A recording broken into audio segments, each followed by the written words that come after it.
মিছিলের ডাক, প্রতিবাদের ডাক এসএফআই এর তরফেও ছিল, সরাসরি সেটিং এর অভিযোগ তারা তুলেছিল এবং এই অভিযোগকে সামনে রেখে সোদপুর থেকে তারা মিছিল শুরু করে। সেই ছবিও রাখবো আপনাদের সামনে।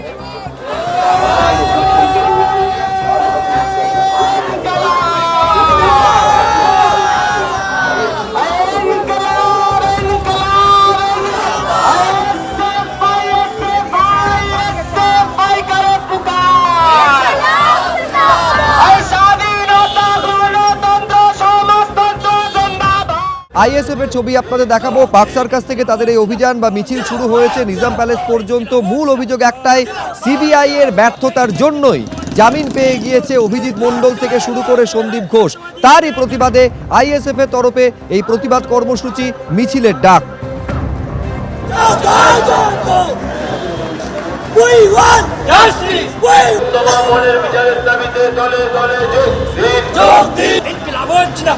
আপনারা জানেন আরজি করে খুন এবং ধর্ষণের ঘটনায় মূল অভিযুক্ত হিসেবে একমাত্র সঞ্জয় রায়ের নাম সিবিআই চার্জশিটে রয়েছে এবং সেই তারপরে চার্জ গঠন বা ট্রায়াল শুরু হয়েছে। সাক্ষ্য গ্রহণ পর্ব এই ঘটনায় শেষ হয়েছে বলে জানা যাচ্ছে। 50 জনের সাক্ষ্য গ্রহণ পর্ব এখনো পর্যন্ত হয়েছে।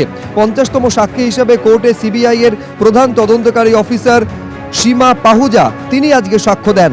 শিয়ালদা কোর্টে বুধবার 50 জন সাক্ষীর ক্রস এক্সামিনেশনের সম্ভাবনা রয়েছে এবং তারপর মূল অভিযুক্ত সঞ্জয় রায়ের জেরার প্রক্রিয়া শুরু হবে বলে সূত্রের খবর।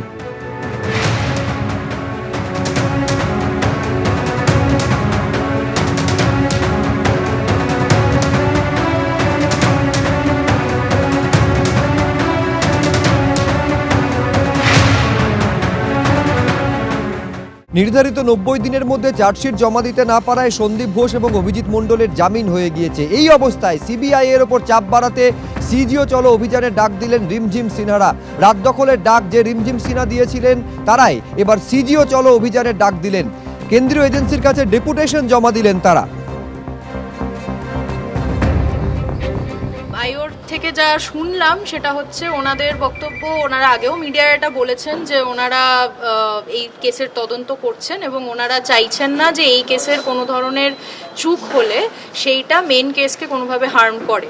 সন্দীপ ঘোষ বা অভিজিৎ মণ্ডল যেহেতু প্রমাণ লোপাটের কেসে ওনারা অ্যারেস্ট হয়েছিলেন, তার প্রেক্ষিতে ওনারা কি ধরনের স্টেপ নিয়েছেন বা ওনারা কিভাবে মনে করছেন যে ওনারা এনশিওর করবেন যে আর কোনো প্রমাণ যাতে লোপাট না হয়, ওনারা আইও ওটাকে খুব মানে স্পেসিফিকভাবে অ্যাড্রেস করেননি। সন্দীপ ঘোষকে যেভাবে আড়াল করার চেষ্টা করা হচ্ছে সেই ঘটনাগুলো দেখেছি যে যদি এখানে কোনোভাবে ক্ষমতাশালী, তার কোনো প্রভাবশালী বিষয়কে কাজে লাগিয়ে তিনি নিজেকে বাঁচিয়ে ফেলেন, তাহলে আবার বারবার এই ধরনের কেসগুলো ঝামাচাপা পড়তে থাকবে। আমার মনে হয় না সন্তুষ্ট হতে পারলাম। তার দুটো কারণ। একটা হচ্ছে ওনারা মানে স্পেসিফিক কোনো প্রশ্নের উত্তর দিচ্ছেন না, ওনারা কোনো স্পেসিফিক ডেট দিতে পারছেন না যেই দিনকে ওনারা চার্জশিট দেবেন।